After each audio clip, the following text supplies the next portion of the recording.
So there is no way we can learn human anatomy and physiology without understanding some basics about the anatomy and physiology of a single cell. As you may recall, the body is made up of trillions of cells, and the cell is the basic unit of life. You should think of the cell as a living organism that therefore exhibits the characteristics of life previously discussed. Even a tiny cell has an anatomical and physiological sophistication that requires detailed study.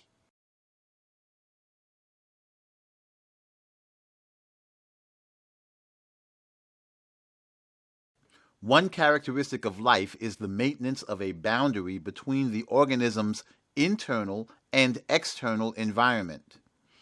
The plasma membrane of the cell plays this critical role. The plasma membrane also plays critical roles in cellular transport, recognition and protection, the initiation or speeding up of chemical reactions known as catalysis, and communication. The plasma membrane is described as being semi or selectively permeable. This means that under varying conditions, it will allow certain substances to enter or leave the cell and prevent other substances from entering or leaving.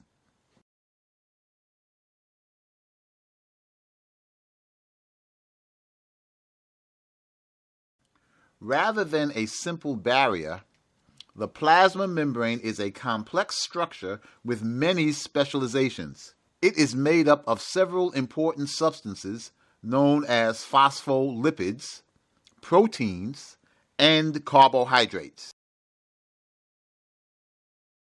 The structural foundation of the plasma membrane is the phospholipid bilayer.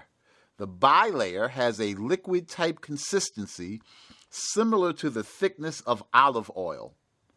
A phospholipid is a large molecule that appears to have a head and a tail.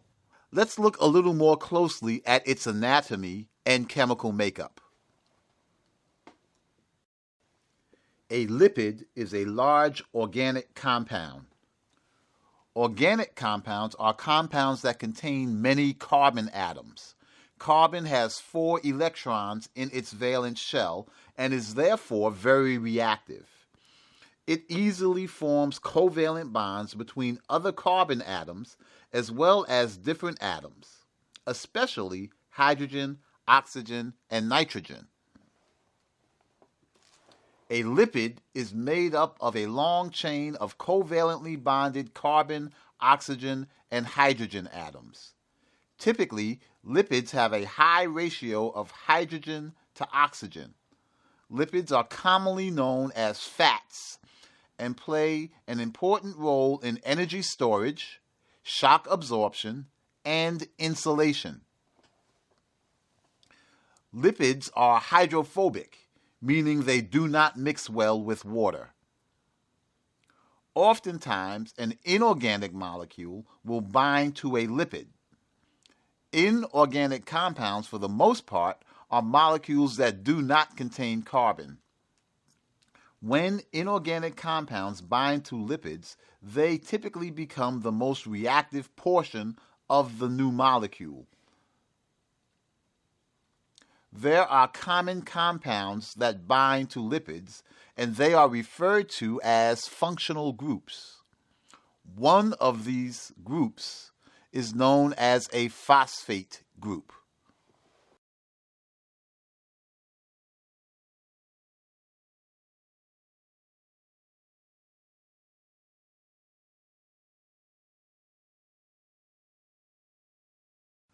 Let's take a closer look at the phosphate portion of the phospholipid. The lipid tail is nonpolar. Remember earlier we discussed the polar properties of water. Polarity of molecules is influenced by the way or angles that atoms attach to each other and a more unequal temporary distribution of its electrons. The phosphate group portion of the phospholipid is polar, meaning that regions of the molecule have different electrical charges. The phosphate head of the phospholipid, because of its polar nature, more easily attracts water and ions, while the lipid tail is hydrophobic. The phosphate head is hydrophilic. As a result of these properties, plasma membranes are anatomically similar and form a sandwich-type arrangement. Since there is water inside and outside of the cell, the polar hydrophilic heads orient toward the water, and the hydrophobic nonpolar tails orient themselves away from the water, thereby providing the basic fluid structure of the plasma membrane.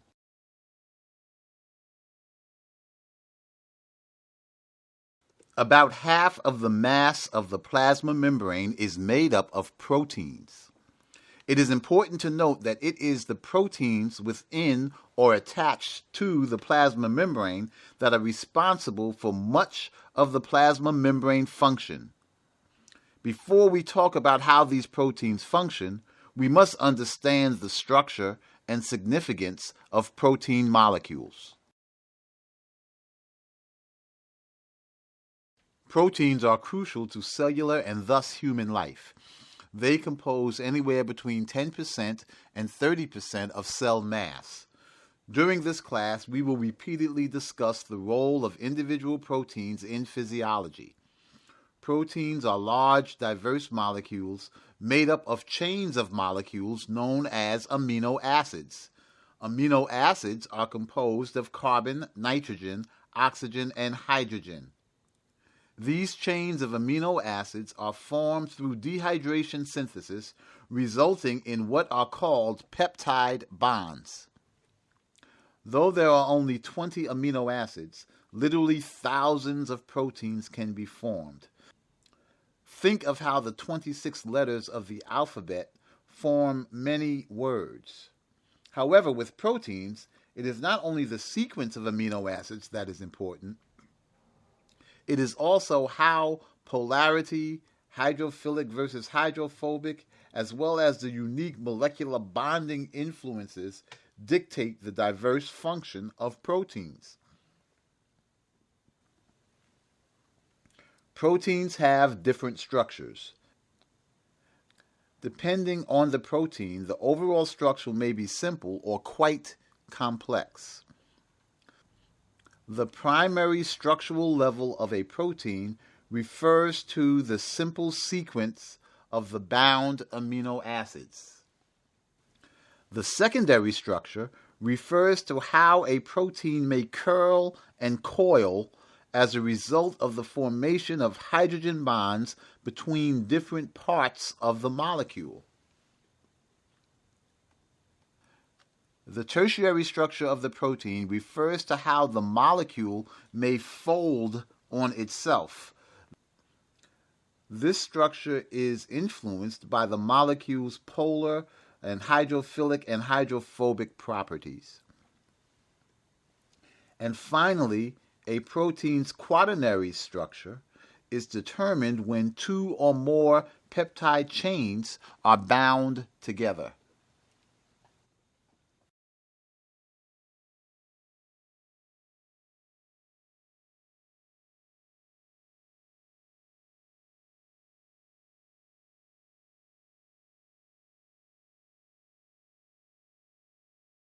As we review the topics in this course, we will discuss the critical role of proteins of the plasma membrane. However, in general, proteins in the plasma membrane may be embedded within the plasma membrane phospholipid layer, with one end protruding into the extracellular space and the other into the intracellular space. These proteins are called integral or transmembrane proteins and play vital roles in the transport of substances across the plasma membrane, as well as playing an important role in protection and recognition. Other plasma membrane proteins are categorized as peripheral proteins. These proteins, rather than being embedded within the plasma membrane, are instead loosely attached to integral proteins and play important roles in changing the shape and altering the physiology of integral proteins and the cell itself. One example of how proteins function in cellular recognition is the glycocalyx. The glycocalyx is a glycoprotein that protrudes into the external cellular or extracellular environment. A glycoprotein is a protein with an attached carbohydrate. Carbohydrates are large molecules that include sugars and starches. Carbohydrates contain only carbon, oxygen, and hydrogen. Typically, carbohydrates contain twice as many hydrogen atoms than oxygen atoms. Carbohydrates are not only distinguished by the number of its individual atoms, but also how these atoms interact. Therefore, two sugars like glucose and fructose have the same formula but different structure. Each cell type has a unique pattern of sugars on its glycocalyx. As cells contact each other, they are able to identify same cell types by their glycocalyx. This is especially important for cells in the immune system, enhancing their ability to identify foreign or diseased cells.